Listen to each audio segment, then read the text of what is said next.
مکتوب نمبر شپیتم جلد دویم امام ربانی محبوب سبحانی حضرت شیخ مجدد الفسانی رحمت اللہ علیہ د خپل مکاتیبونه ذکر کوي او په دې مکتوب کې دا خبره ده چې کامل مؤمن به د فضل کارونو نه فضل خبرونه او بے فایده کارونه مخ اړي ځکه چې انسان کله لا یعنیو کې مشغول شي نو د باندې بیا شیطان لوبي کوي مشهور ده چې یو بزرگ په لار کې ناستو او په ډکی باندې نو سکر خواله پزماکه کی چا ته وجدا ولی وای د فضل ناستینا او د لا یعنی نور کارونو نزان مشغول ساتل ما ته غورخ کوي اللہ تعالی سورۃ مومنون کی فرمائی والذین هم عن اللغو معرضون مومنان آکسان دی چې اغید بیهودا فضل کارونو خبرونه مخ اړي بلکې دا وخت دی د اخرت د تیاری په اعمالو کې تیری او دارنګ د خپل ضرورت دنیوي یا دینی کارونو په حصول کې تیری حدیث شریف کې راغلی دی من حسن اسلام المرء ترکه ما لا یعنیه د یو انسان د ښه اسلام نه خدا ده چې د فضولیات او نزان ساتي نن سبا دور کې زموږ مالونه او اکثر کارونه وختونه ذهنونه او ځواني د فضولیات شکار کی فضولیات کی ځینې حرام دي ځینې مکروه دي ځینې اسی ابسیات دي نو دې کې چې څومره تاکید سره یو شی منی د هغه نزان ساتل اوله درجه کې ورپسې بیا دویمه درجه والا بیا د اخر درجه والا امام ربانی محبوب سبحانی سیدنا شیخ مجدد الفسانی رحمت الله علیه محمد تقی صاحب ته په دې خط کې دا نصیحت کوي چې ضرورت کې ځان اخته کا فضولیات نه ځان رو بس فضولیات څه ته وایي چې نه پکې د دین فایده وي او نه پکې د دنیا فایده وي ضرورت دین څه ته وایي ضرورت دین دې ته وایي چې هغه په دین کې منل ضروری وي او دغه علم لازم وي حاصلول او دا شان دي ضرورت دین دي ته وای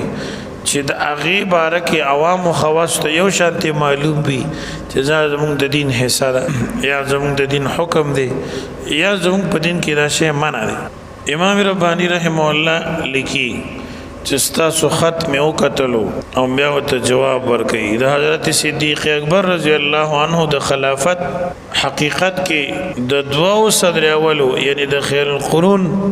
معتبر اجماع راغلی دا او د خلفای راشدین رضی الله عنهم افضلیت بارکی دا ذهن کې کینا چې څنګه ترتیب د دې د خلافت ته دغه رنګ ترتیب د دې د افضلیت هم دی په صحابه کرامو کې رسول اکرم نه بعد په ټول مخلوق کې غوره ابوبکر صدیق رضی الله عنه دی بیا د نه بعد د ټولو صحابو نه غوره عمر فاروق رضی الله عنه دی بیا د دواړو نه بعد په ټولو صحابو کې عثمان ابن عفان رضی الله عنه غوره دی بیا د دریوړو نه رستو یعنی حضرت ابوبکر صدیق حضرت عمر فاروق حضرت عثمان ابن عفان رضی الله عنهم اجمعین بعد سلورم رتبه د سیدنا علی ابن ابی طالب رضی الله عنه ده که شرط کې د دې د خلافت ترتیب داسې نو بالفرض کا بیا به هم د افضلیت ترتیب داسې خلفای راشدین چاته وای دا د ضرورت د اهل سنت نه دي چې دا و سنی مسلمان ته معلومه خلفای راشدین خلفا جمع د خلیفہ دا نائب رسول صلی الله علیه وسلم راشدین معنی په هدایت په حق لار روان خلفای راشدین د سلور صحابه کرامو نوم دی ابو بکر صدیق عمر فاروق عثمان ابن عفان علی ابن ابی طالب رضی اللہ عنہم اجمعین رسول اللہ صلی اللہ علیہ وسلم فرمائی علیکم بسنتی وسنة الخلفاء الراشدين المهديين تمسكوا بها وعدوا عليها بالنواجز. پتاسو باندې زما سنت لازم دي او د خلفای راشدین و مهدیین. نو دی ته خلفای راشدین پیغمبر پاک صلی الله علیه وسلم ویلی دي. بیا وی او د رسول الله صلی الله علیه وسلم د صحابه کرامو په منځ کې چې کوم اجتهادي اختلافات او د دې په منځ کې کوم جنگ شوی نو دې کې د خاموشۍ اختیارولو موږ ته حکم دی، ځکه هغه انسانانو او مجتهدینو د ځان د پاره نفسانیت د پاره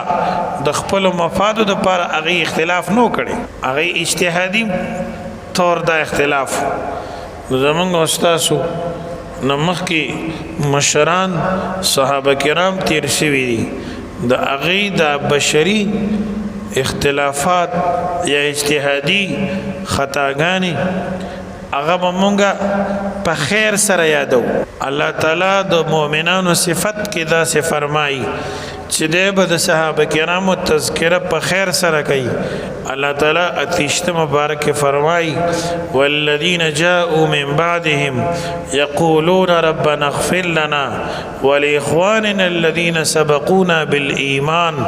ولا تجعل في قلوبنا غلا للذين آمنوا ربنا انك رؤوف رحیم.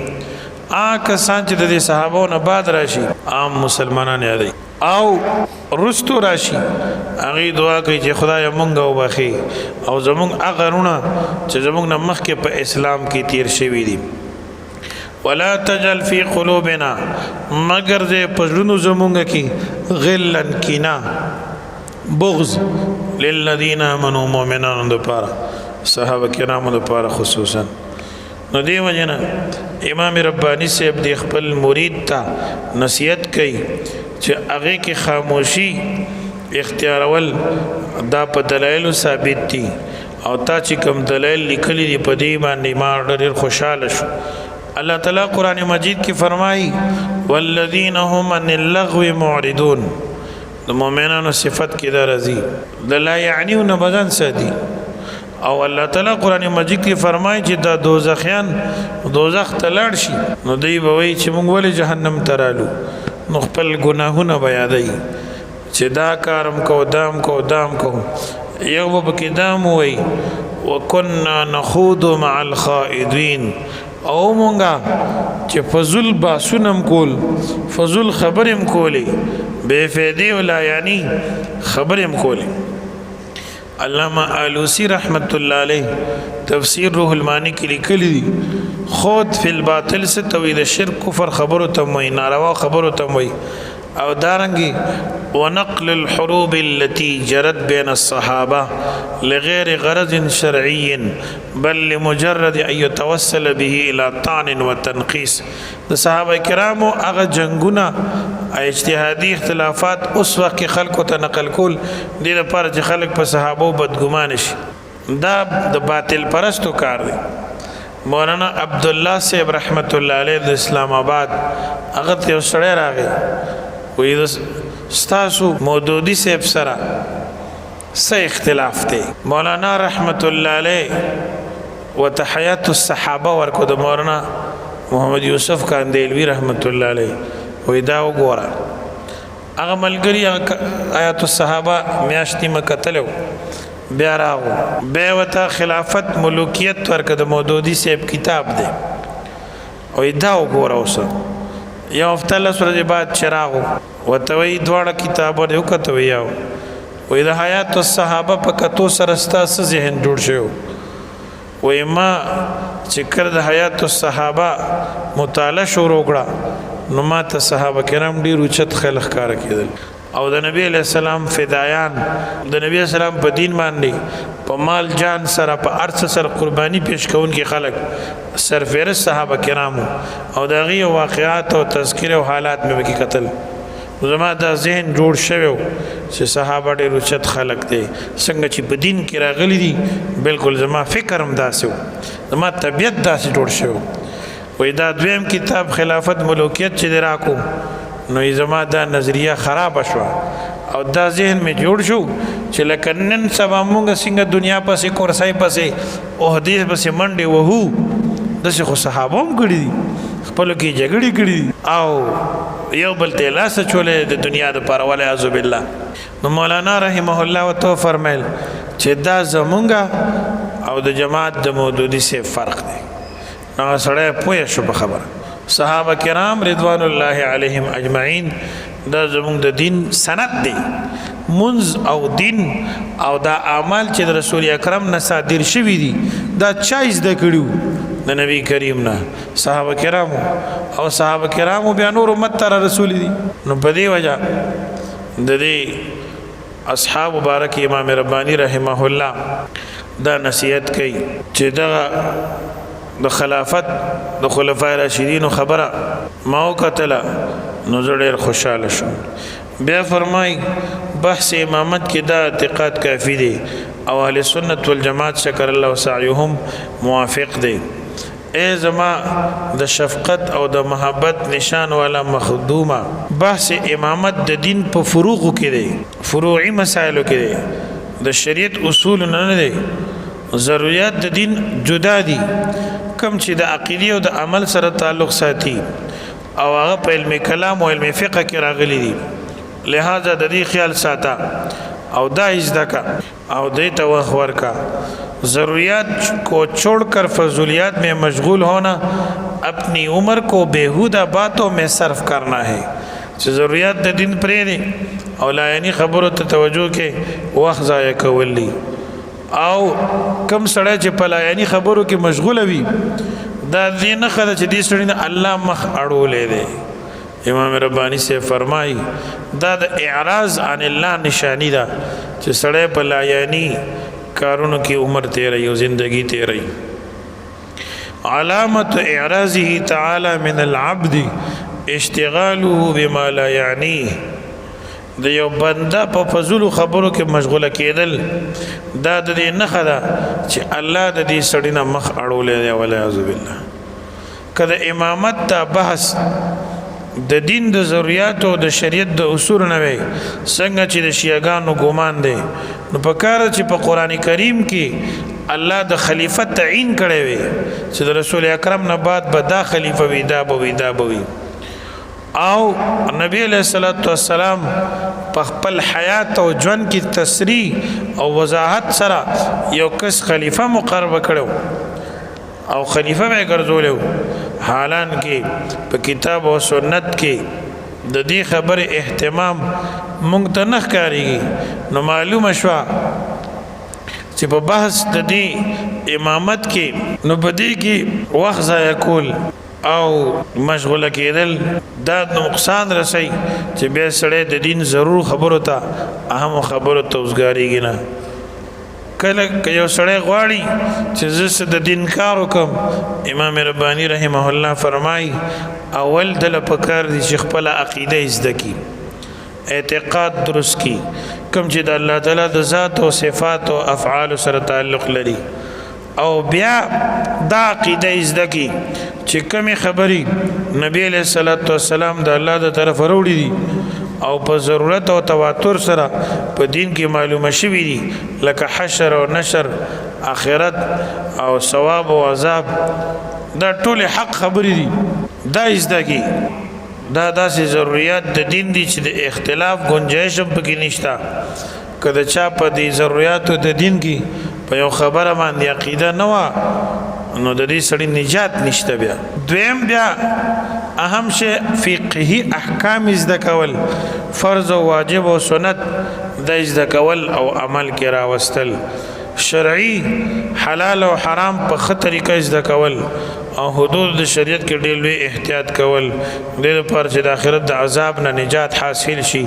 او د آخرت کامیابی ملو شي چې کله عقیده او عمل درست شو بیا د تصوف نمبر رضی پھر طریق صوفیہ کی نوبت آتی ہے اور کمالات و ولایت کے امیدوار ہو جاتے ہیں بیا به د طریقت او د تصوف طرف ته قدم روچته چې د ذکر د توبې د استغفار د عبادت د صدق د خوف خدا محبت خدا او دارنګي د یاد خدا او د صبر او د شکر او د انابت الی الله ماده پیدا شي صبر شکر رضا بالقضاء محبت الهی خوف الهی دا پرړه کې راسخ شي کبر غرور حرس ریا شهوت او دارنګي عجب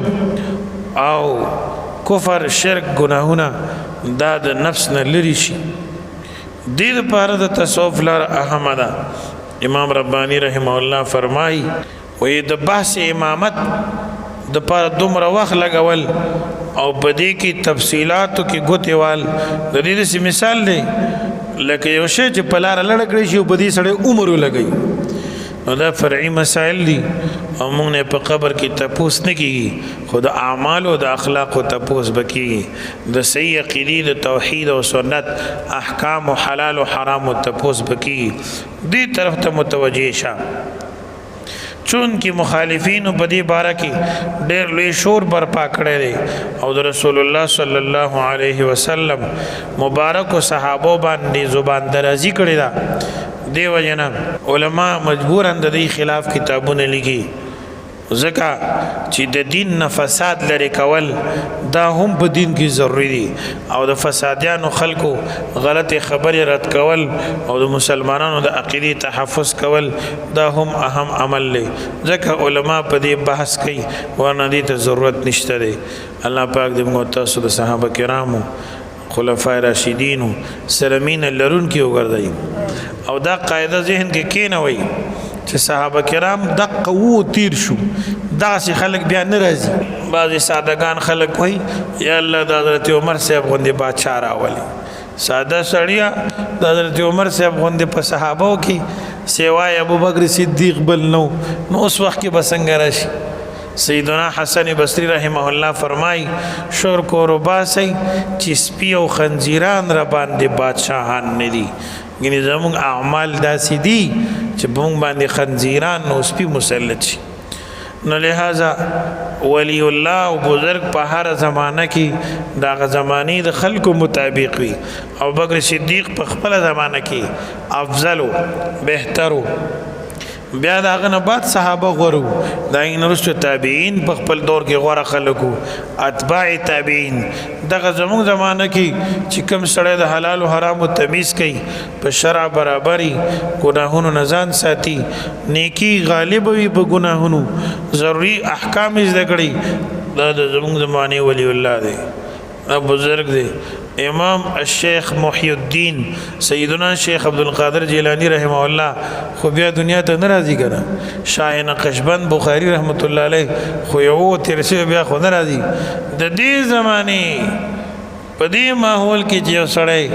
په ځوانۍ کې ګیره ساتي پنځ وخت منځ پابندي حرام او نزان ساتي صحیح عقیده زده کړي او صحیح عقیده بل تخی دا د دې زمانه کې بریت احمر دی الله پاک دې موږ تاسو د دین مستفیدین وګرځي واخر دعوانا الحمد لله رب العالمین